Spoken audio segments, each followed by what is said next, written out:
And I come in here, and even now I'm like deciding to do to the other side. Even the same thing.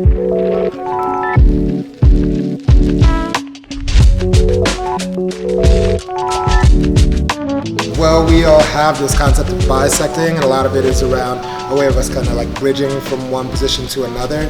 But sometimes I feel like when we're practicing it, there's an element of us doing it so that we get to like dissect the practice itself and start to understand it, but then we can kind of create an artifice and forget to like take it to the next step and be like, oh, well, what are we actually interacting with? As we start thinking about guys who just know how to punch, like, he throws that and then he comes back.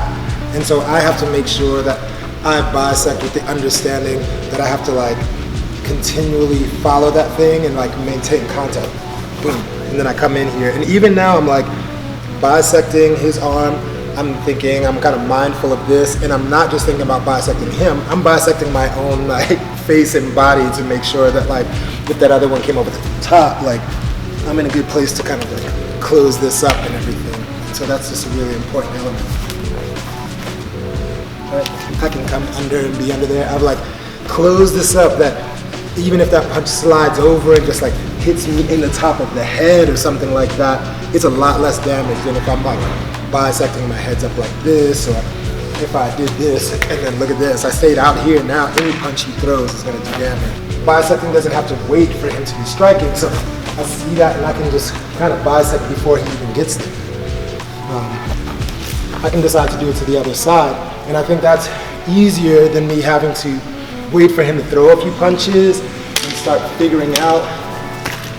You know, I have to like figure out a lot of stuff because there's this like open nebulous energy happening out here. So if I can, just before he even starts, kind of get in there and then work to all this other stuff. Okay, so he's just gonna throw it and actually have that kind of static position. So he'll throw a jab cross, right? So we're just doing that. Okay, the next one is gonna be, he's gonna throw the jab cross and retract. Right? And we can talk about whether you want to stay on the lead leg or do that with the changing foot. And then my last one would be start looking at trapping a hand before he releases, so immediately go. You can see the person's shoulder start to move or them toward their obliques and know that something's about to happen there. Know that he's going to favor that side. And so just starting to slowly read that thing and make sure to move in there before he gets to really initiate it. And then lastly, I guess, the importance of, even if I'm outside line, this hand still needs to be up. It is not uncommon for, say he bisects me, for me to do this. Okay, so he bisects for me to go here with the same hand again, right? Like, why wouldn't I go? So he needs to put that hand up too, because that's totally viable. Either and low, right? So those are some things as like people who do Pikiti, but who also want to be working against like real strikers, like guys who like, right?